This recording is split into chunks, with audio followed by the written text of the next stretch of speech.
Olá, tudo bem com você? O surgimento de inúmeros casos de varíola de macaco em vários países acende o alerta para um surto da doença. E como todo mundo quer entender melhor sobre a varíola de macaco e quais são os riscos, o J. Raimundo hoje convida a infectologista Raquel Morrec para participar do nosso programa. Doutora, seja muito bem-vinda ao programa. Obrigada, André. Obrigada a todos pelo convite. A gente lembra que todas as quintas-feiras você encontra um episódio novo do J. Raimundo nas plataformas digitais da Record TV. Doutora, para a gente começar a explicar para as pessoas, o que é a varíola de macaco? A varíola, ela é parente ou similar ou parente próxima da varíola humana.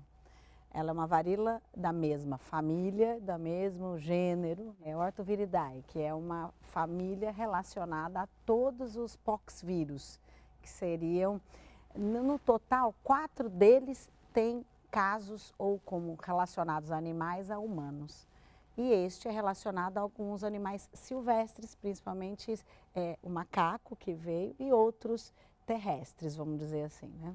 Quer dizer, por chamar varíola de macaco, que ela vem do macaco, que o macaco é hospedeiro, ou não se sabe bem? O primeiro caso é que estava sendo estudada a varíola em 1958, estava sendo estudado lá no Congo e foi relacionada à doença que veio como portador, o macaco, e foi transmitida ao ser humano na época. E teve um surto inicial e foi avaliado isso. Essa varíola do macaco, ela por esse nome por causa dessa época, na época do estudo. Demorou mais de 20 anos para ter o primeiro caso no ser humano, propriamente dito, que não seja uma transmissão relacionada ao erro, ao contato íntimo ali local, que foi na década de 70. Esse vírus, ele é semelhante ao vírus da varíola humana e ele dá um quadro gripal, um quadro respiratório. A diferença é o aparecimento ganglionar, que o comum da varíola humana não daria. E foi quando começou a ter casos interhumanos, mas sempre com a epidemiologia relacionada à África, na central e ocidental. Hoje a gente pode dizer que os casos, as transmissões acontecem de humano para humano já? Então, o alerta mundial atual é porque nós não temos quem é o transmissor, quem é o portador para levar a transmissão. Então, sim, hoje a gente não sabe há quanto tempo essa varíola já está rodando em alguns países, ou na maioria pela globalização da população. Então, a gente não tem ideia hoje ainda de quem é o portador e o real transmissor deste vírus. Pode ser que outros animais também estejam transmitindo a doença? Sim, normalmente ela é uma zoonose, ela teria que ter vindo de um animal portador e que transmite para o ser humano. É que agora a discussão é que essa doença está começando a ter uma mudança e está tendo uma transmissão interhumano, que seria de uma pessoa para outra, que seriam os contactantes íntimos de quem pegou a primeira vez. É preocupante, porque a gente vem aí da pandemia ainda presente de coronavírus, da Covid. Agora a varíola de macaco é tão preocupante quanto ou não se compara? Olha, transmissão, vamos pensar assim, sarampo, cada caso leva de 15 a 17 casos. O coronavírus, né, o SARS-CoV, cada caso pode levar de 3 a 5 casos, né? Este vírus, ele leva menos, em torno de 1 a 2 casos ou contactante íntimo. A preocupação é nós ainda não sabemos qual seria como andar, né? Temos como fazer a vacina, temos como ter os tratamentos, temos conhecimento de séculos de uma doença que é a varíola como um todo. Só que ainda nós não temos a produção disso, nem em massa e nem em geral. Nós temos que fazer sempre o tratamento atual localizado. Para levar uma pandemia, uma doença que a gente fala com a gotícula espessa, que ela é um pouco mais difícil a contaminação, ela é mais difícil de virar uma pandemia. Com certeza não é o que a gente espera dessa doença. Ela é mais restrita local. O que tem que ser discutido e investigado é como está sendo feita essa transmissão cruzada interhumana ou quem está levando este vírus. Qual a possibilidade da varíola de macaco chegar ao Brasil, na opinião da senhora? Então, nós já temos casos em avaliação no país, ainda não temos a definição do caso, de casos, se está confirmado ou não. Primeiro porque o caso ele precisa ser visto, né, epidemiologicamente, que a gente não sabe qual seria essa origem inicial, tem que ver se ele tem as lesões que passam pelos 4 estágios de lesão, se tem o quadro febril antes, se começou a lesão depois, se já está em pápula, crosta, né, ou começa com mácula, pápula, crosta, e a gente precisa ter uma ideia da lesão e o diagnóstico. E os diagnósticos diferenciais, porque doença ou doenças vesiculares existe não só catapora, como outras doenças que têm também essas lesões vesiculares. E tem que ter o diagnóstico diferencial e o diagnóstico dessa varíola. Então, no Brasil, a gente precisa ter o exame pela cultura ou pelo exame PCR da lesão. Nós ainda não temos uma sorologia específica para diagnóstico rápido dessa doença. Uma vez que a pessoa está infectada, quanto grave pode ser a evolução da doença? Ela depende muito da quantidade do vírus, da imunidade dessa pessoa. Então, o alerta mundial é crianças, gestantes, pessoas desnutridas que podem se manifestar. Vamos ter uma ideia da varíola humana, não é igual, mas temos as histórias da varíola humana, que ela levava uma mortalidade infantil chegar acima de 90% a 96% de mortalidade. Ela era altíssima para a criança.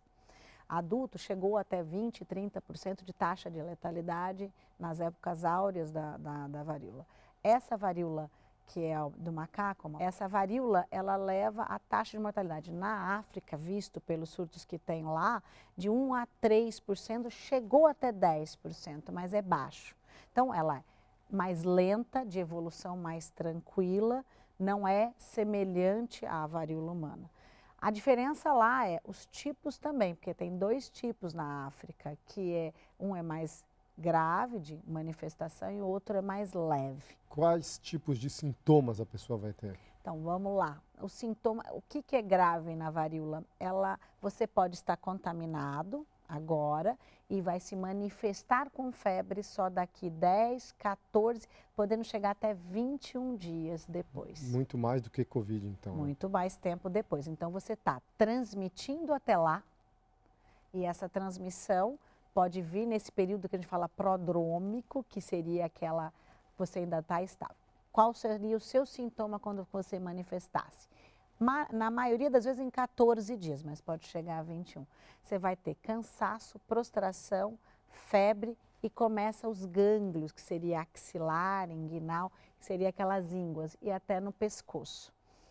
3, 4 dias depois desta febre, começa essa erupção, que seria mácula, lesãozinha plana, aí começa a ficar mais redondinha, depois ela vira um nódulozinho grande, cheio de líquido dentro e uma auréola vermelha lateral.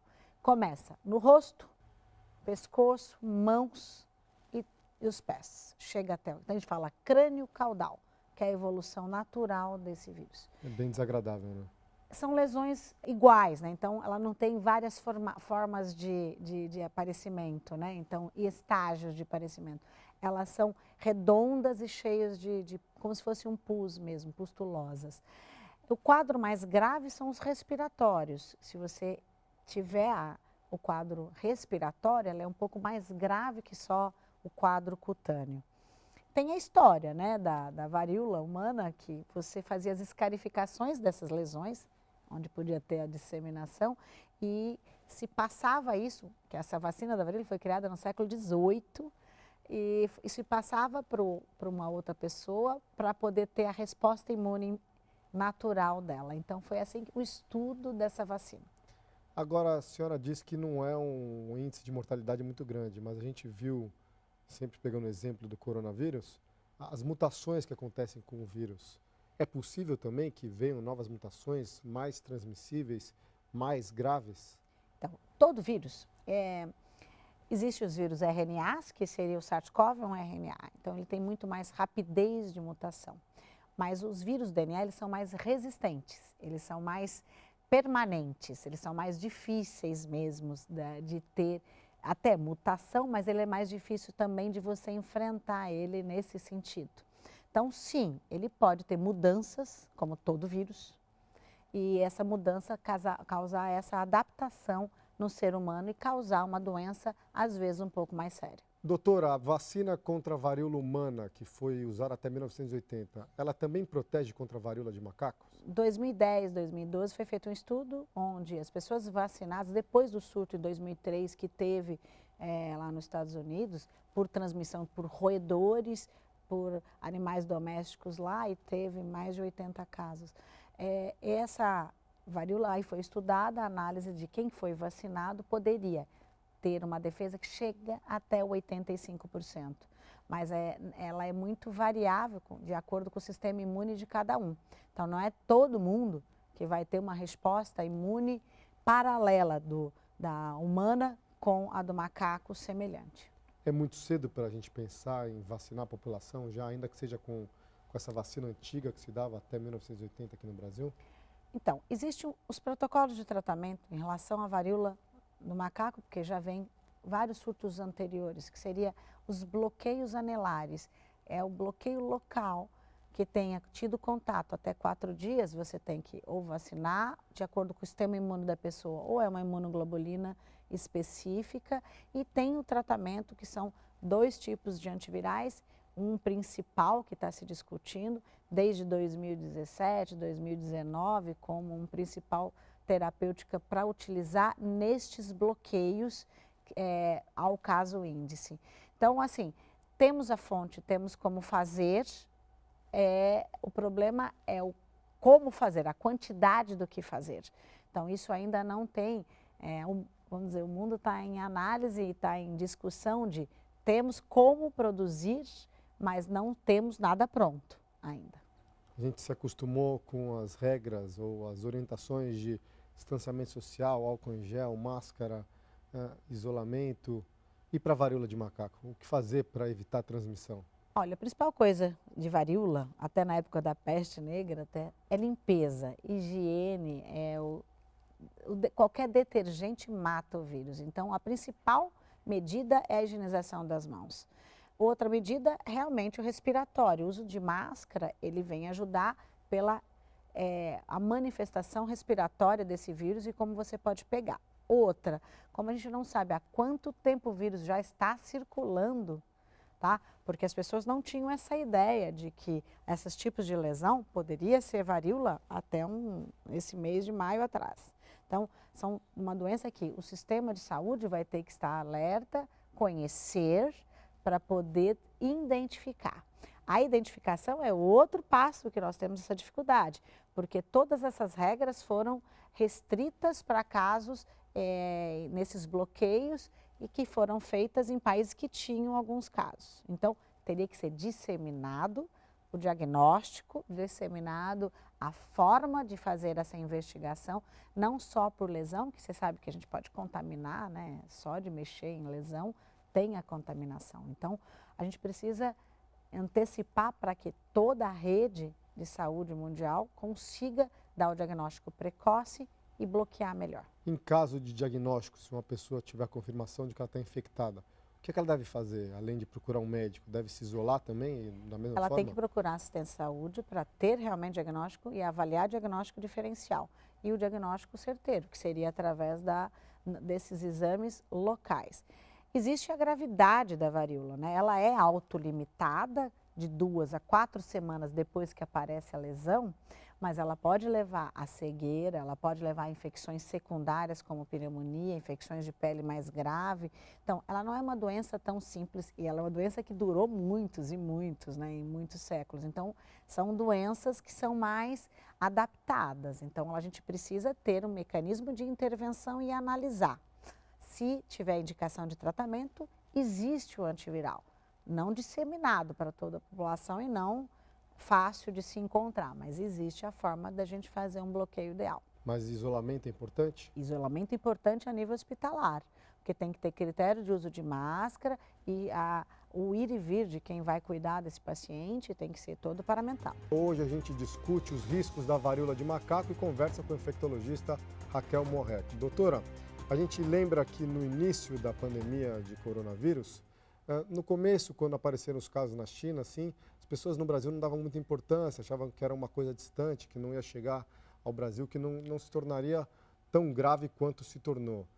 E agora, as pessoas ainda não dão muita importância também à varíola de macaco. É um comportamento precipitado? Eu acho que a população precisa conhecer, saber que essas doenças existem e os vírus são o que mais causam pandemias, causam mortalidade e causam história de milhões de óbitos em todo o que a gente conhece, né, no geral. Então, é um vírus, realmente é preocupante teve um caso agora na Argentina, né, e vai ter outros casos. E o Brasil não vai ficar de fora em relação à quantidade ou não ter presente, porque o mundo é globalizado, a gente cruza o mundo em 24 horas e esse vírus, por ter um período longo antes de se manifestar naquele paciente, que chega a 14, 21 dias, ele está transmitindo neste período e ele pode ter o ir e vir e poder levar este vírus para outras pessoas de contato íntimo dele. É possível identificar onde que foi o primeiro caso de transmissão humano-humano da varíola de macaco? Então, foi encontrado, né, em alguns países já a transmissão interhumana não relacionada à África Central. E isto é a gravidade e que chamou a atenção da Organização Mundial de Saúde, que é o motivo dessa transmissão e não tinha relação com o caso encontrado anteriormente. Então, isso quer dizer, você pega o vírus, transmite o vírus para os seus contatos íntimos e não tinha relação com o vírus que veio ou estava com outra pessoa. O motivo é o que está sendo ainda investigado, esse caminho do vírus a chegar sem ter o caminho oficial da zoonose clássica lá na África. Quando se chama a doença de varíola de macaco, de alguma forma não pode se colocar em risco os próprios animais? Porque as pessoas, talvez menos informadas, possam ter uma aversão aos macacos ou até tentar matar os animais? Então, não deveria, porque os poxvírus, né, a maioria deles são de transmissão de animal para humano. Essa é a maioria das doenças são assim. Nós temos a varíola da vaca, né, ou do boi, que existe, já tivemos caso no país e foi feitos bloqueios e a investigação. Então, a varíola, ela tem várias formas e vários tipos, né, de manifestação. A do macaco é porque teve o nome no primeiro surto em 58, mas não necessariamente ele é o portador, transmissor normal desse vírus. O que está apresentando agora é uma transmissão interhumana sem relação com a zoonose. Essa é a real necessidade de se correr numa análise epidemiológica para saber exatamente quem está na transmissão desses casos interhumanos. Como é que as autoridades sanitárias brasileiras estão reagindo a essa possível chegada da doença ao Brasil? Que tipos de cuidados e o que, na opinião da senhora, deveria ser feito? Existem os planos de contingência no Brasil. O Brasil trabalha muito bem nisso em relação a todos os seus bloqueios, todas as suas orientações e conhecimento para a população médica como um todo. O que é necessário, eu acho que é colocar o vírus em banco já rápido para ser feita uma análise diagnóstica mais precoce, que é o que se falta. A gente tem o conhecimento, temos a história, mas a gente precisa desse vírus já sequenciado, que a gente fala, já pronto para ser feitos os exames sorológicos, que a gente não tem tão rápido, tão adequado, e nem os moleculares só através de lesão direta. Então, acho que a gente precisa correr para que a gente faça um diagnóstico mais rápido, não só diferencial, mas precoce dos casos, para a gente conseguir fazer os bloqueios melhores. Doutora, com a pandemia, houve uma queda nas taxas de vacinação de forma geral aqui no Brasil. Qual que é o risco disso? Não pensando apenas na varíola de macaco, porque a gente sabe que a vacina de varíola comum, a varíola humana já não se aplica mais aqui no Brasil desde que foi erradicada, mas de forma geral, qual que é o risco dessa queda na taxa de vacinação de forma geral? Então, o sarampo agora teve 30% só de vacina. Isso é uma gravidade e uma falta de conhecimento ou a falta das pessoas realmente entenderem que a vacina, por exemplo, de sarampo, nós chegamos a erradicar, a ter ausência de sarampo por anos no país. A gente ganhou uma coisa que o país estava ausente de doença e perdemos esse título em menos de 2 anos.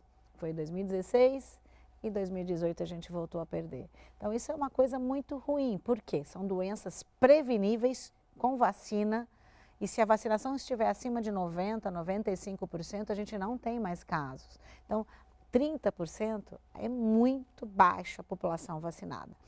Aqui a vacina do sarampo teve aqueles fake news e aqueles movimentos anti-vacinas, achando que ela levava a quadros neurológicos e que podia ter alguns quadros, né, em crianças mais graves, e a população, desde 2010, foi levando menos a criança a vacinar. O que eu passo para a população e passo para todos que eu atendo e convivo é uma vacina segura, uma vacina necessária e ela salva não só os nossos filhos, mas todos os vulneráveis da população ao lado desnutrido e que isso é necessário para a diminuição dessa mortalidade. Só vacinando. Desde o surgimento da vacina contra o coronavírus, cresceu o movimento anti-vacina, as pessoas falando do risco, não vou tomar vacina, e algumas pessoas são influenciadas por esse tipo de comentário. É porque as pessoas acreditam, André, que mesmo vacinado vão pegar a doença. Isso é possível, por exemplo, mesmo a gente vacinado, as populações vacinadas para a varíola, elas ainda têm, não é que elas têm 85% de resposta a não pegar a varíola, é que ela vai responder brandamente ao vírus. Toda vacina do coronavírus é a mesma coisa. Nós temos menos internação atual, menos gravidade pulmonar, menos intubação agora pelo uso da vacinação. Então, a vacina ela vem para ajudar o sistema de saúde a trabalhar e a população a ter casos mais leves. Mas não vai diminuir, porque ela é um vírus que a gente está trabalhando como sazonal, como ida e vinda de acordo com o acúmulo de população juntas. Mas eu digo assim, com esse movimento anti-vacina, por causa da vacina contra a Covid-19, muita gente está deixando de levar os filhos para outras vacinas. Isso é um risco enorme. É um risco pelo retorno grave do sarampo. Sarampo é uma doença muito grave para as crianças abaixo de 5 anos. Ela dá quadros neurológicos, dá quadros auditivos, deficiência de desenvolvimento neuropsicomotor grave em crianças abaixo de 1 ano. Então, assim, quanto menos criança vacinada, maior a gravidade das doenças e maior adaptação desses vírus novamente à população. Então, sim, precisamos que todos entendam que qualquer vacina ela é necessária. O nosso programa de imunização existe desde a década de 70, 73. É um programa conhecido mundialmente, fantástico em resposta.